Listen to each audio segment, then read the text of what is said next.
देखिए, मजिस्ट्रेट की भी गाड़ी रोकी जा रही है। ऐसा नहीं है कि मजिस्ट्रेट साहब नीली बत्ती जला लिए तो उनको नहीं पूछा जाएगा, उनकी भी गाड़ी खोल करके बाकायदे चेक हो रही है। ये है लोकतंत्र की ताकत, ये है डेमोक्रेसी और ये है जनता का तंत्र। सभी लोगों को नमस्कार, मैं धीरेन्द्र प्रताप गोरखपुर से, और आप लोग मेरे पेज से लाइव जुड़ चुके हैं। दोस्तों, हम लोग गोरखपुर में हैं और गोरखपुर में ये विश्वविद्यालय का गेट है। देखिए, पूरे देश में ये खबर फैल रही है लेकिन मीडिया पे नहीं आ रही है। इस नाते मैं अपने पेज से लाइव आ करके आपको सोशल मीडिया के माध्यम से बताना चाहता हूँ कि उत्तर प्रदेश का जो चुनाव हुआ है, कल वोटों की गिनती होनी है, लेकिन जिस तरह से जगह जगह पर ईवीएम की चोरी हो रही है भारतीय जनता पार्टी के द्वारा, जगह जगह ईवीएम को टेम्परिंग किया जा रहा है, ईवीएम को बदला जा रहा है। जो पोस्टल बैलेट हैं उनमें धांधली की जा रही है, उनमें जो वोट आए पोस्टल बैलेट में उनको बदल करके भाजपा का ठप्पा लगा करके उन पोस्टल बैलेटों को फिर से पोस्ट किया जा रहा है। तो उसको लेकर के देखिए जनता जुटी हुई है यहाँ पे। और ये दो चीजें हैं यहाँ पर। एक तो ये खुशी की बात है कि जनता इस तरह से डेमोक्रेसी को बचाने के लिए जागरूक है, और दूसरा, दुनिया के सबसे बड़े लोकतांत्रिक देश में ये काला दिन है कि वोटों को बचाने के लिए जो जनता जो पहले से डाले जा चुके हैं, और जो तंत्र है, जो ब्यूरोक्रेसी है, उस पर कोई विश्वास नहीं है जनता का। ये कितना काला दिन है आज कि आज जनता वोटों को बचाने के लिए, ईवीएम को बचाने के लिए यहाँ पर खड़ी है। और आपको बता दें कि ईवीएम को लेकर के शुरू से ही, जब कांग्रेस ईवीएम लेकर के आई थी 80 के दशक में, तब से ईवीएम को लेकर के विवाद हो रहा है। और ईवीएम के खिलाफ सबसे पहला मोर्चा भाजपा का नेता डॉक्टर सुब्रमण्यम स्वामी जी ने खोला था। डॉक्टर सुब्रमण्यम स्वामी इसको लेकर के सुप्रीम कोर्ट तक गए थे, और सुप्रीम कोर्ट के एक जजमेंट में ये कहा गया, 8 अक्टूबर 2013 का जजमेंट है, कि ईवीएम से फ्री, फेयर और ट्रांसपेरेंट चुनाव नहीं हो सकते हैं। और उसके बाद भी चुनाव आयोग के कानों पर जू नहीं रेंगती है। चुनाव आयोग फिर से ईवीएम से चुनाव कराता है, लोग फिर से कोर्ट में जाते हैं, कोर्ट कहता है कोई बीच का रास्ता निकालिए। उसके बाद वीवीपीएटी उस ईवीएम मशीन में लगाए जाने की बात कही जाती है, जिसका आदेश सुप्रीम कोर्ट देती है। लेकिन 2014 का चुनाव बिना वीवीपीएटी के चुनाव आयोग करा देता है, मोदी जी सत्ता में आ जाते हैं। 2019 का चुनाव उसके बाद होता है, उस चुनाव में भी बिना वीवीपीएटी के वो भी चुनाव करा दिया जाता है। उसके पहले 2017 का विधानसभा चुनाव होता है, वो भी बिना वीवीपीएटी के होता है। चुनाव आयोग पर कह लीजिए कि कोई भरोसा जनता का नहीं रह गया है एकदम। और भाजपा ने, जो भारतीय जनता पार्टी ने जो नंगा नाच किया है, जो जनता का डेमोक्रेसी पर से विश्वास उठ रहा है, ये उनके लिए बहुत खतरा हो जाएगा। मैं अब यहाँ पे इतने लोग खड़े हैं, यहाँ पे ऐसा कोई नहीं होगा जिसके परिवार का 1 या 2 वोट न कटा हो। बोलिए, मैं गलत कह रहा हूँ? सही है, सही है, सही है। हर विधानसभा से भाजपा के खिलाफ पड़ने वाले 10 से 15 हजार वोटों को काट दिया गया है। और ये हर जिले के जिलाधिकारी ने आदेश दे करके कराया, बीएलओ को आदेश दे करके कराया है। जो बीजेपी के लोग हैं, जो उनके स्लीपर सेल के लोग हैं, उन लोगों ने लिस्ट जारी करके दिया कि इस गांव में इतना वोट बीजेपी को के खिलाफ पड़ना है, उन्हीं वोटों को काटा गया। हर वोट, घर से 2 वोट, 3 वोट, 4 वोट।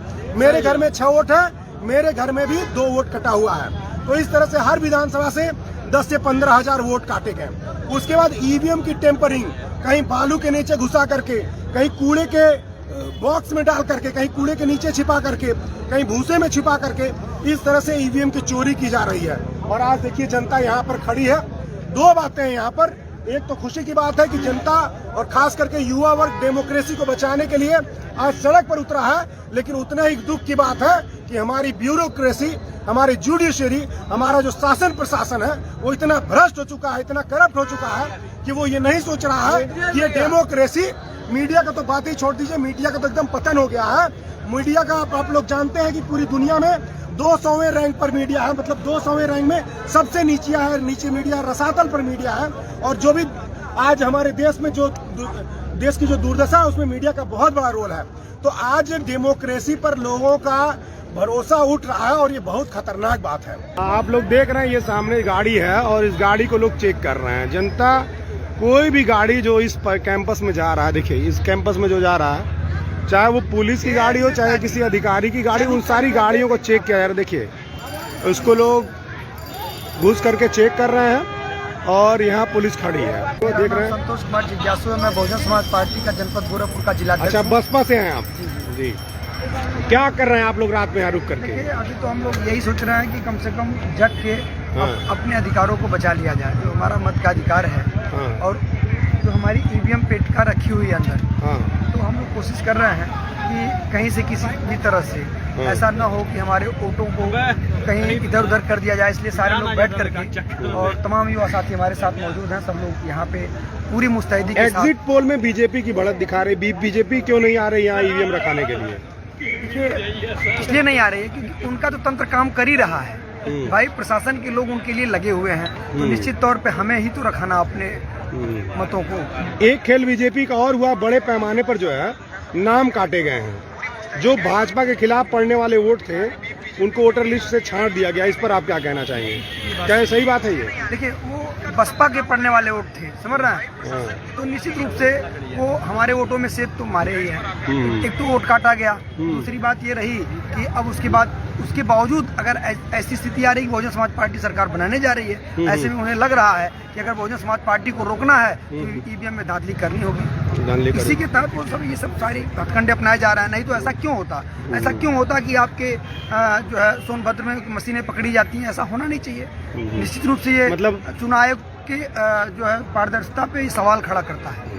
तो एक तरफ जो एग्जिट पोल में दिखा करके सही साबित करने की कोशिश की जा रही है, सही साबित की, ताकि ये तो इसलिए किया गया कि अगर हम पहले से बता देंगे कि हमारी पूर्व सरकार आ रही तो सारे विपक्षी दल साइलेंट रहेंगे और वो इस परिणाम को मान लेंगे। लेकिन यहाँ तो ऐसा नहीं है। यहाँ जहाँ तक देखिए वहाँ तक जनता की भीड़ लगी हुई है। निश्चित रूप से सारे लोग मुस्तैद हैं। सभी कब तक रुकेंगे आप लोग? हम लोग तो पूरी रात जगेंगे। पूरी रात किसी भी गाड़ी को बिना चेक किए नहीं जाने दिया जा रहा है, और इनकी बाकायदे तलाशी ली गई थी कि कहीं ये कोई टेम्परिंग का काम तो नहीं लेकर के जा रहे हैं, क्योंकि जो गाड़ियां पकड़ी गई उनमें जो पिलास है, पेचकस है और नए तरीके से सील लगाने के लिए जो व्यवस्था है।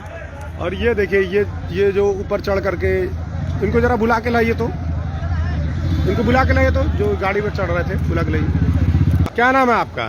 सुधीराम रावत। सुधीराम, क्या कर रहे थे आप? गाड़ी पर चढ़ के क्या कर रहे थे? देखिए, जो जगह जगह पे जैसे गाजीपुर, सोनभद्र और बनारस में ईवीएम पकड़ा गया है, तो हर जगह लोगों का डर हो गया है कि ईवीएम चोरी हो रहा है, ईवीएम से वीवीपैट से पर्चियां गायब हो रही हैं। तो इसलिए हम लोग अपने यहाँ गोरखपुर जिले में जो 9 विधानसभा की सीटें हैं, यहाँ पे ईवीएम रखा गया है गोरखपुर विश्वविद्यालय में, तो यहाँ पे हम लोग सुरक्षित कर रहे हैं, क्योंकि जो गोरखपुर विश्वविद्यालय है एकदम समझ लीजिए कि जो योगी का मठ है वो उसी तरह से जब से सत्ता में आया और उसी तरह से ये भी हो गया है, ये दूसरा मठ हो गया है। यहीं पे हम लोग जब यूनिवर्सिटी में पढ़ाई करते हैं, जो मनमानी चाहते हैं योगी आदित्यनाथ, तो वही कुलपति को बताते हैं। यहाँ कौन कौन सी पार्टी के लोग हैं यहाँ पर? यहाँ पे सपा के हैं, बसपा के हैं और कांग्रेस के हैं। अच्छा, भाजपा के लोग नहीं है? नहीं, भाजपा के लोग नहीं है। गाड़ी पर लिखा हुआ है चुनाव कार्य हेतु, और ये यहाँ पर लिखा है कि टॉर्च जला करके चेक हो रहा है।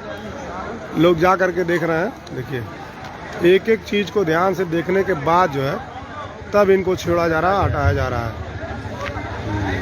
तो अब मैं अपना ये लाइव यहीं समाप्त करता हूँ, और हम लोग रात में हर यहाँ बने हुए हैं, आप लोग भी बने रहिए। और जो भी लोग पूरे उत्तर प्रदेश में आज डेमोक्रेसी बचाने के लिए अपने घरों के बाहर हैं, सड़कों पर हैं, उन लोगों को हम सैल्यूट करते हैं, पूर्वांचल सेना की ओर से सैल्यूट करते हैं, धन्यवाद करते हैं कि आप लोग लोकतंत्र के सजग प्रहरी बन के रुकने हैं। और बड़ी संख्या में यहाँ पर युवा हैं। आने वाले समय में ये अच्छा संकेत है कि लोग लोकतंत्र को लेकर के सजग हैं। आप सभी लोग मेरे साथ इतने देर से बने हुए हैं, उसके लिए आप सभी लोगों को धन्यवाद, आप सभी लोगों का आभार। गुड नाइट, शुभ रात्रि। लोकतंत्र जिंदाबाद, संविधान जिंदाबाद।